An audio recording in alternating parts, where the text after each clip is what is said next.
Presentation about Greenleaf University's sustainability initiative. Okay, so first thing that we were thinking to do was to replace the windows because windows are a massive change for energy efficiency, especially with older buildings that tend to be built with less high quality windows. So most medium-sized campuses, I was using market averages, have around 12,500 windows.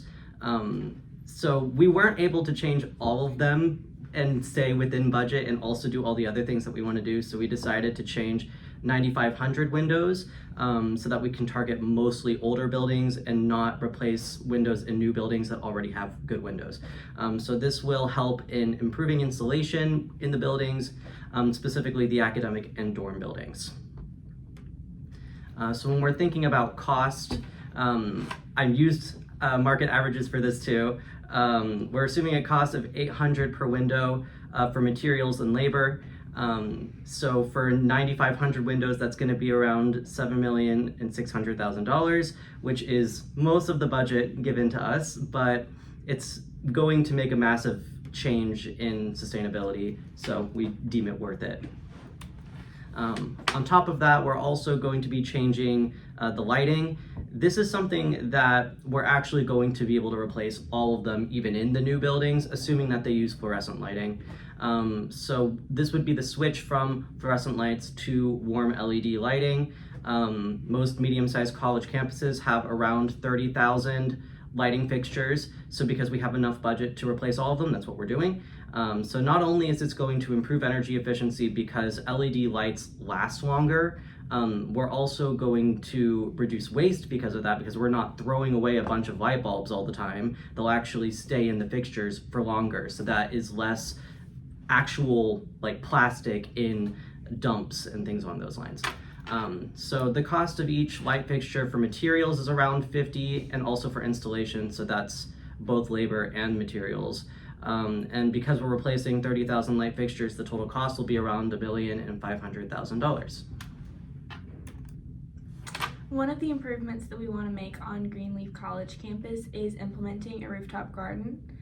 Greens Market is a program hosted by the Office of Student Outreach and Support. The market takes place about every other week in the spring semester with varying times and locations. At Greens Market, students are given a $10 voucher and are able to purchase whatever fruits or vegetables that are available at that time. It's a great way for students to incorporate more fruits and vegetables into their diet that they would otherwise not have access to. Our plan is to partner with Greens Market to maintain the rooftop garden once we've built it using part of the budget from TVA. We would have a small team of student ambassadors helping promote and implement the rooftop garden after the year time span has passed and we are no longer hosting that. So this is an aerial image of the dining hall on Greenleaf campus. The building depicted, you can see there's an L, a blue L shape that is part of an academic building connected to the dining hall. The yellow rectangle is the dining hall itself.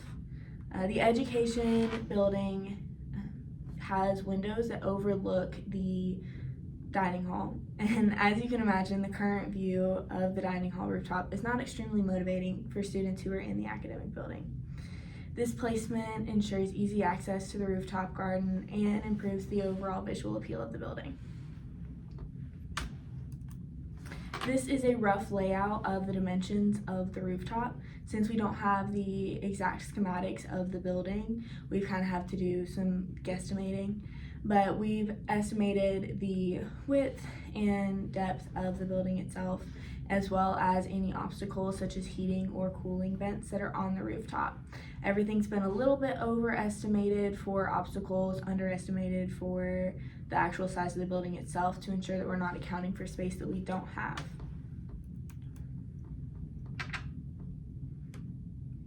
Because of the L shape of the building, the part of the rooftop is heavily shaded throughout times, but luckily for us, the obstacles that are a part of the rooftop work in our favor. So most of the things that would be shaded would be the existing heating or cooling structures, and then we would use the remaining space the gray rectangle that's depicted on this map as a storage shed for all of our gardening tools, extra gardening gloves, and eventually, hopefully, a compost center. This dark green line right here would be used as an herb garden because it is such a small and narrow space. And then each of the green or lighter green rectangles would be used as traditional garden plots, which would hold tomatoes or potatoes, peppers, anything of that nature.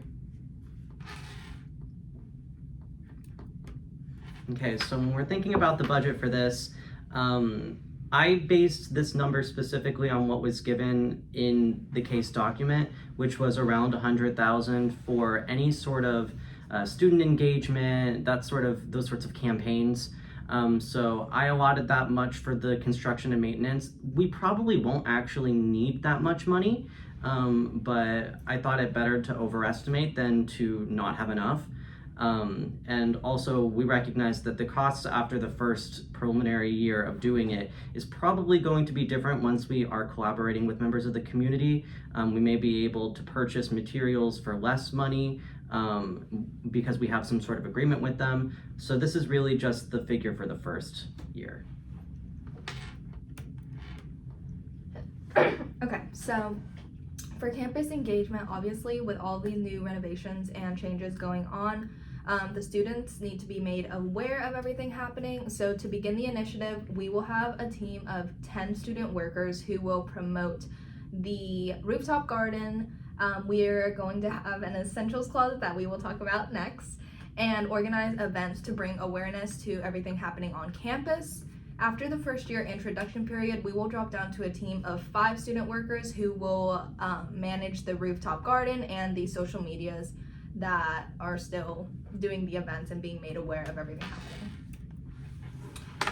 happening. So campus engagement events will receive $109,150 in funding, which may seem like a lot, but we'd rather be safe than sorry and have plenty of funding so all the students can enjoy their new greener campus.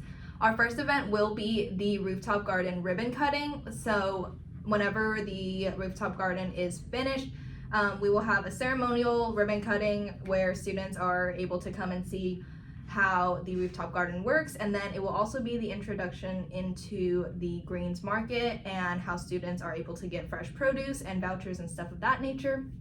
Other events will be created and managed by the team of student workers throughout the year. And for these student workers, we are calling them sustainability ambassadors. For the first year, we will have the 10 students that are bringing awareness to everything happening on campus. After the first introduction period, we will drop down to that team of 5.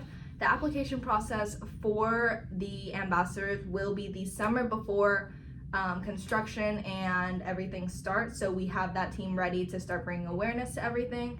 Their duties will include managing social media posts, creating events, and then managing the rooftop garden. Should I go back? Yeah. So we have a discretionary fund because there was some money left over. And part of what this is going to serve is it's going to allow students who recognize areas of improvement for sustainability to go to members of the community or to people within the school and to say, hey, this is something that we think that we can change and here's how we think that we can do it. And if a solution is deemed viable and something that we think would be good for campus, then some funds can be given to them so that they can pursue that solution.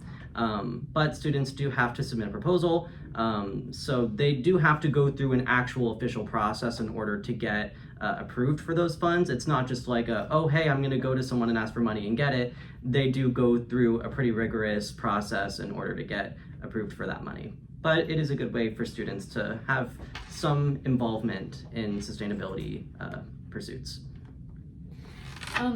Next we have the Greenleaf General Essentials Clothing and Dorm Essentials Closet.